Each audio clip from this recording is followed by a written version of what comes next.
Yes, indeed. From the Muse, good to have you here, Josh. Thanks for having me again. You guys getting ready? Season is about to kick in. Things are going to gear up. Yeah, Are you all ready, huh? It's here. Already starting in. That's right. And so today you were asked to bring in a dish that you might personally make at home. Not necessarily something you might make at the restaurant, which would take, hours of preparation and everything, but something you could do at home on pretty much the spur of the moment kind of thing and get it going on. What are you making for us? So this is the dish that I actually make at home. I've made it probably 4 or 5 times at the house I'm at now.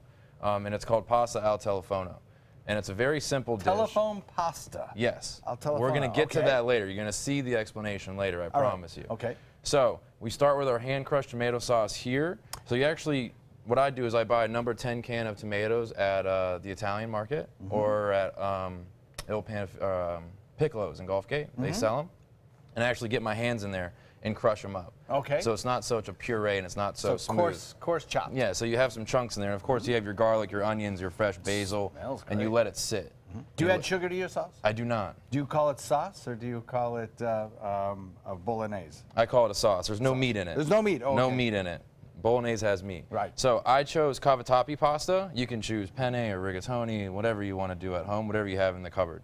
So the first step is we want to put our pasta in here, and we want to let that get in there and get to know the sauce while it sits. So where we're going to get the telephone part of it is from the burrata cheese, which is actually right in front of you. A very high cream content mozzarella, very creamy. Oh yeah, well, we're going to see it right here. Okay. We're going to see it when we cut it open. So what you want to do is you want to take your burrata and you want to leave it in water. You always leave mozzarella in water.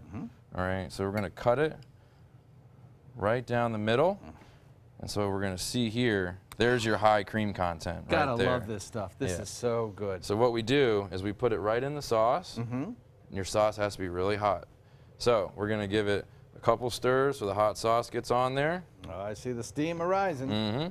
So what's going to happen is the sauce is going to melt the cheese, and it's going to take that cream and it's going to pull it out, which is what's going to look like telephone wires in the pasta, which is where you get the telephone part.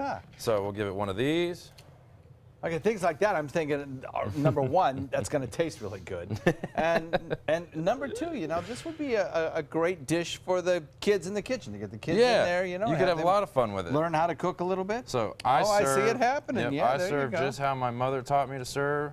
Everything goes on the plate. You want to keep it nice and clean, and then if you would... What's happening over here? Fresh torn basil. So you never cut your herbs with a knife. You always tear them with your hand so the essence of the herbs comes out, and you can just give us a little, just like that. You're a chef. There you go. Come work with me anytime. I tell you what, I'll come eat with you anytime. That sure looks awfully good. That's right, pasta al telefono. Want to remind everybody, recipe is on our website, mysuncoast.com, and make your reservations early at Muse because it is going to get busy around Oh, it's coming there. Friday night. There you go. Thanks, Josh. Appreciate it. Wish I had a fork. I'd dive in right now. Looks awfully good. We'll be right back.